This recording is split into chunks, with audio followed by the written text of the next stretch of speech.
Okay, good morning everyone. It's a pleasure to be here. I want to say thanks to Brenda for organizing us and the FCAC team for yet again organizing a great conference here.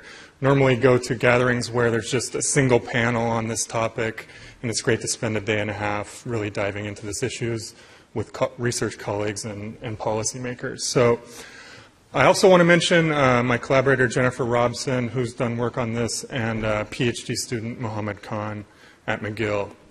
So I'm going to talk about poverty and vulnerability, and really with a focus on Canada's middle class.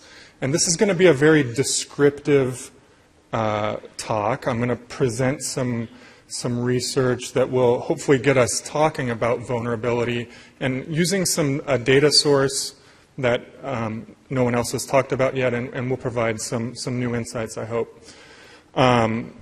And we're going to talk about poverty. I know that's probably a little off topic in a financial capability, financial literacy context, but I think there's some insight we can gain from this concept. There is a long-standing debate about what is poverty and how to measure it, and some of us run in those circles. But the basic idea here is insufficient resources to make ends meet. Whether you're talking about income poverty or asset poverty or consumption poverty, that's the basic idea. We now have a number of ways and metrics to measure these. Jennifer and I have worked on asset poverty measures, and we'll talk about those a little bit more in a second. And the OECD has adopted these measures, and you can go into their database and see what is the percent of the population who is asset poor. And Canada has, in the new poverty reduction strategy, references these asset poverty measures as well.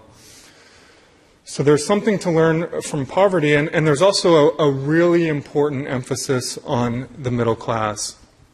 I'm not going to, in the interest of time, I'm not going to read this whole quote, but the current government and most governments, and I think most of us can agree that the well-being of a nation is largely driven by a growing middle class and economic growth. So there's a lot of talk across the country about how is the middle class doing economically.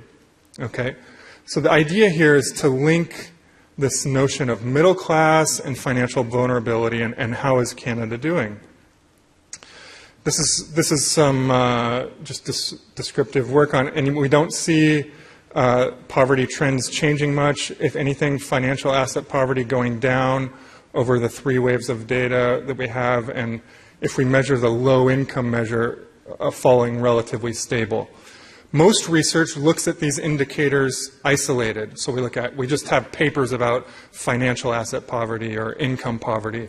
What we're going to do is we're going to take these and bring them together and look at the relationship between income and asset poverty, and you can see here in this animation that there's a joint intersection. There's a group of people who we would agree are most vulnerable. Those are the folks that are income and asset poor.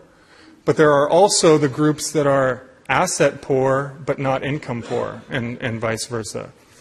So, and then there's, I guess, the folks that would fall in the white region that are non-poor. So we're going to take these 4 categories and look at this over time in Canada using the best available data we can. So these are our questions in a short amount of time. What can the intersection of income and assets tell about vulnerability? How has this changed over time? And then we're going to look at the middle class and the working class and show some graphs. I'm going to have to breeze over this a little bit, but we use the Survey of Financial Security from 1999, 2005, and 2012. There is a 2016 wave, but that's a little hard to access for me, who's now out of the country, so I have to rely on the available data.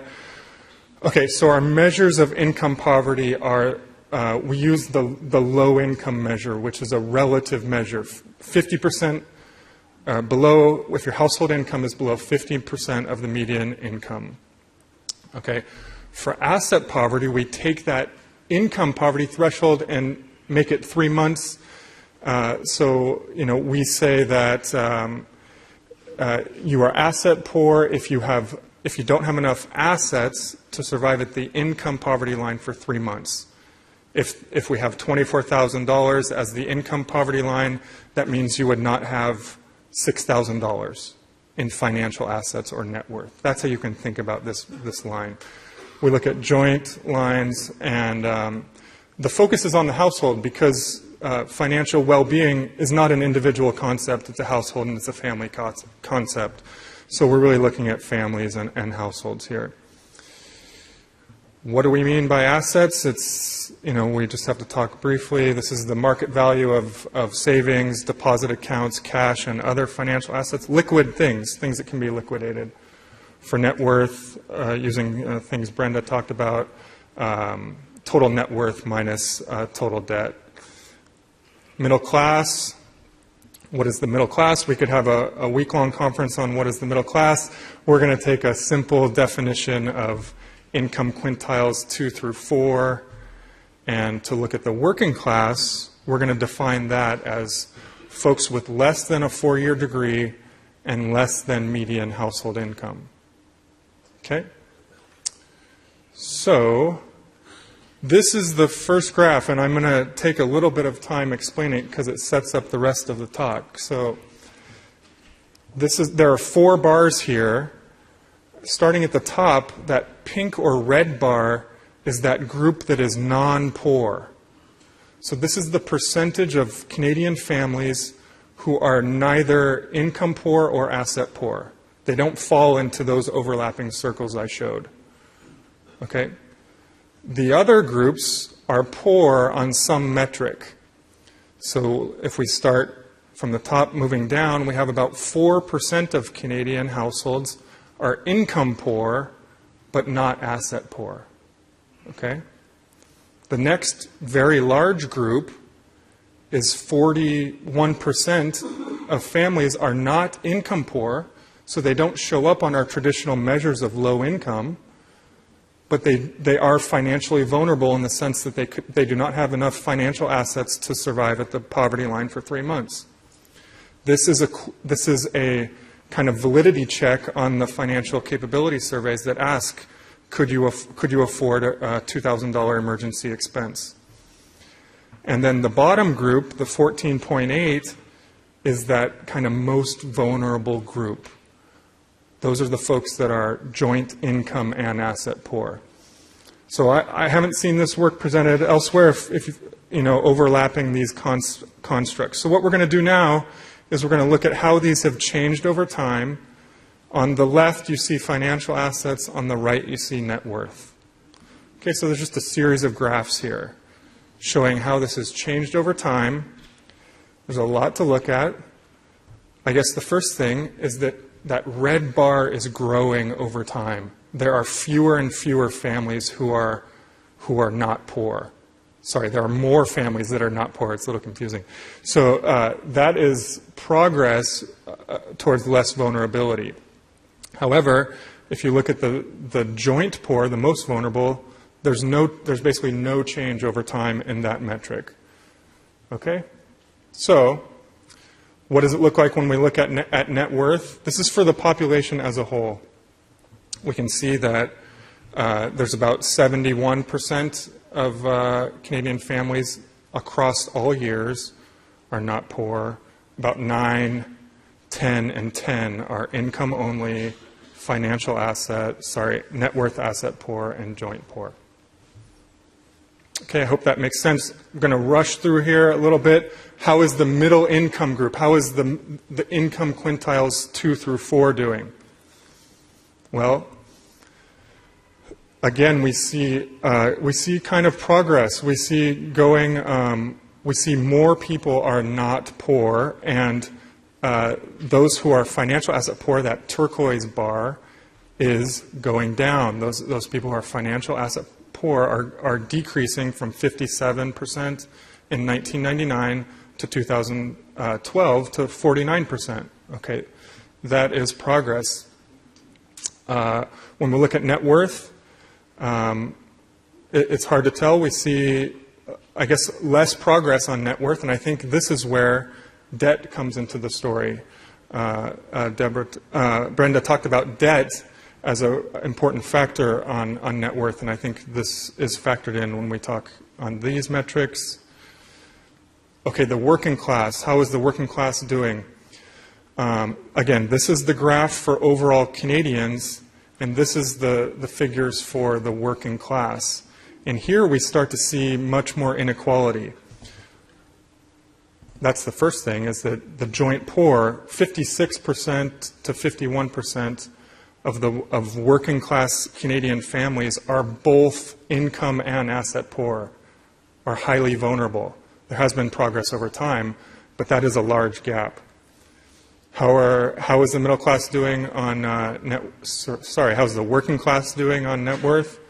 Again, large inequalities in relation to Canada overall. So this is what we've shown so far. There's a list of, in typical academic fashion, strengths and weaknesses to this data. I do want to highlight that this is fully nationally representative Statistics Canada data that has been weighted to represent the nation. So this is the best data that we have on wealth and assets in the country. And it does allow us to compare across countries. Just want to mention a couple of takeaways. I think that poverty is a form of vulnerability that can provide us insights here.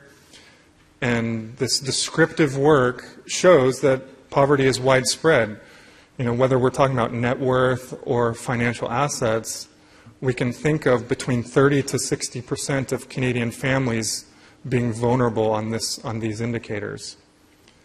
The joint poor, those that are income poor and asset poor, have seen limited progress over time. And we are working, and I look forward to talking about how policy can change that. The middle income, we're seeing progress, declining financial asset poverty, perhaps supporting a growing middle class. We've had rising median incomes over this time period. Poverty, as we've defined it, is trending down for the working class. Again, this is progress. However, the size of the gaps between the working class and the rest of Canada is troubling, and I think is a real challenge for social policymakers and people who care about financial well-being. That will do it. Thank you.